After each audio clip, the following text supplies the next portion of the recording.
Okay, so this is my first shot at making a recipe video. We'll see how I do. Okay, so what I'm making today is my all-in-one spaghetti sauce, salsa, just dip, use it on anything. Sometimes it turns into salad dressing, whatever may happen. So I start with tomatoes, dates. I am going to get some lemon, which it looks like I forgot to get out. Garlic, onion, a banana pepper, and this is, can we see this? Sun-dried tomatoes. So let me get a lemon out, because lemon is a start. I use lemon instead of vinegar. I try not to use vinegars because it's higher in sodium.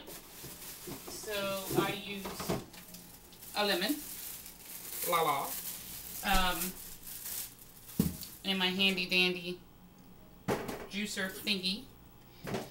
Now the lemon goes in first. The order I don't think particularly matters. One of the reasons I do the lemon first is to make sure I get the pit out so that I don't get any seeds in my marinara sauce. Now I'm using a fruit processor, a Cuisinart fruit processor, but if you don't have one, all of this can be done by hand. It is, of course, just faster without the with the food processor. Okay, so this is a half a lemon. So we're gonna put the half a lemon in the juicer, in the food processor, and we're done with that. And then we are going to put the tomatoes in. And the tomatoes, you know what, actually, I might do this. Do I want to do this with, yeah, I'm going to use it. Okay. I was just looking at a variation I had made before. But we are definitely going to use the lemon. But like I said, if you don't have any lemons, then use apple cider vinegar. If you have to use vinegar, I think Bragg's apple cider vinegar is the best one to use. I cut the tomatoes in fours, and I leave one towards the end because I blend it all pretty well, and then I like it to be chunky. I like mine chunky. That's just personal preference. Okay, dates, I'm going to use 3 dates. I pitted them, so you will see they are open, like so. And my favorite date are the Majuli dates. You can get them pretty much anywhere. I think I got these at Arnold's, actually. I was out at Arnold's, but I've seen them in several places. But they seem to be the juiciest. Garlic, I only use a little garlic, only because I take this to work, and I don't want to be offensive to anyone. I cut my garlic in a few pieces just to make sure as it gets in there, since I'm not going to be blending it super long, that it is okay.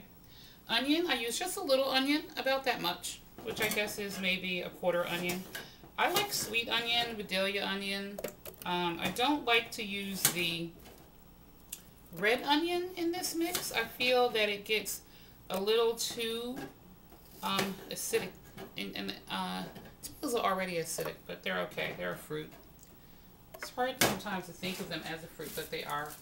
I recently started adding just a pinch of peppers. I like banana peppers. They're not super hot. I usually cut up a couple when I get them and put them in a little baggie. So I don't know, what is that? Maybe a tablespoon and a half. Just a little to give the flavor. The sun-dried tomato is about a cup, or for me, I know that a cup is about my handful. So I use that. These are really salty. I got them by mistake, actually. I don't usually get, I try not to get them in salt. And they were marinated, and it's really funny, which just shows you how you have to really read, because they don't say salt here. They say sun-dried tomatoes, olive oil, earthy Province. Maybe it already province means salt. I can't imagine that it would, but who knows? They're salty. So I'm not going to add any salt. If you are better than me and you're more careful and you get the right sun-dried tomatoes, then you don't have to do that. Because they are not soaked in oil, and this recipe I believe does need a little oil, I use a tablespoon of oil. I really try and stay on the low fat with my raw recipes, so I try, even when it calls for it, to use as little as possible. Playing with this, I found that a tablespoon usually does it. And I use cold pressed. So if you're getting your olive oil, try and get a good brand. Stick with that. Now, today I am super bummed that I am out of fresh basil. I had a basil plant for most of the summer, and I don't know what I was thinking, but I forgot to bring it in when the weather changed, so I lost it. So I sprinkle and sprinkle and sprinkle and sprinkle and sprinkle, I don't know, 5 or 6 times around. Basil you pretty much know. So just do your thing with your basil. Trader Joe's, fresh basil. If I didn't have the fresh pepper, I would use a salt-free cayenne pepper. And as you can see, my dog feels it's time to eat also. Let's see. What else do we have? I kind of get like the kitchen sink when it comes to marinara sauce, whatever I have. I am out of all my fresh herbs, but if I had any, here's the time that I'll be using them. I don't, so I'm going to put in a pinch of oregano, because I like oregano, and this is fresh. I got this when I was down at Reading Terminal a couple weeks ago, and I like the spice store in there. And I think you will. Could you give us a minute? We are talking to our YouTube friends right now. That's Javier in the background. As you can see, he's not much of a trooper when things aren't going well. And that's pretty much it. I don't know. I was going kind of slow, but I don't think it's really more than 5 minutes. Now, I'm going to pulse about 6 times. I'm going to turn this around so you can see it, okay? And helps if you plug it in. I have found that electricity is wonderful in this case. Okay, and let's see.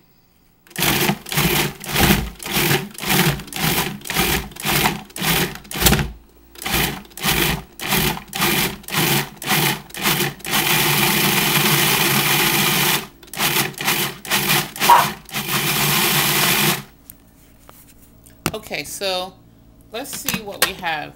Now, this is the consistency that I leave it at a lot. This consistency right here, to me, is great when I'm going to use it primarily as a dip. And depending on what's going on, this might be done. But this week, I don't think I'm going to be dipping as much. Let's see, take a little taste. Let's see. That's good. I don't have to do anything else. That's good right the way it is. But I do want to blend it down a little bit more.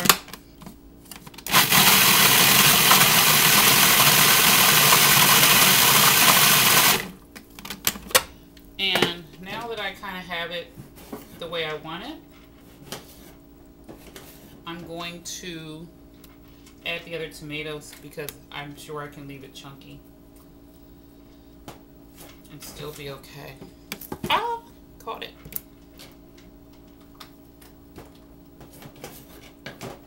A marinara sauce is a wonderful thing to make at the beginning of the week because you can have it several times different ways. I'm going to put this over zucchini noodles, and I'll show you that next time.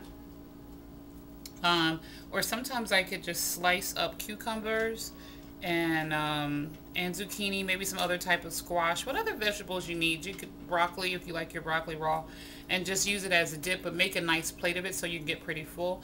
And I think it's just great. Okay, so now we're going to pulse again. Here we go.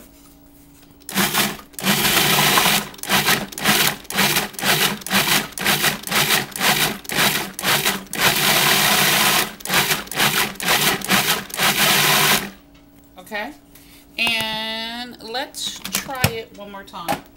And since it's just me, I'm the only one eating it, I can re-dip here. That's perfect. So this is the consistency that I like mine. Now again, if you are like a really smooth marinara sauce for your spaghetti, then by all means just keep blending and it will get as smooth as you like. I mean, it's all about your personal choice. There's no rules with this. And also, if you are not raw, you can still use this sauce. Just at this point, transfer it to a saucepan, put it on a low heat, and let it cook if that's what you're doing. Hopefully you have started to change some of your raw fruits and vegetables into a plant-based diet that doesn't require everything to be cooked. There's no reason to cook this. At this point, it is a little chilly because I took everything straight out of the refrigerator. Normally, though, I would have sat it out. Tomorrow when I come home from work, of course, it'll be in the fridge. So what I'll do is take a small portion of it and put it in a glass dish, and I will warm it up a little bit to room temperature. That's fine. So that's pretty much the marinara sauce. I hope you enjoyed it. This is the way it looks. And until next time, can you see? I'm really bad at the camera. I'll get better, I promise. But this is what we have so far. Thanks, guys.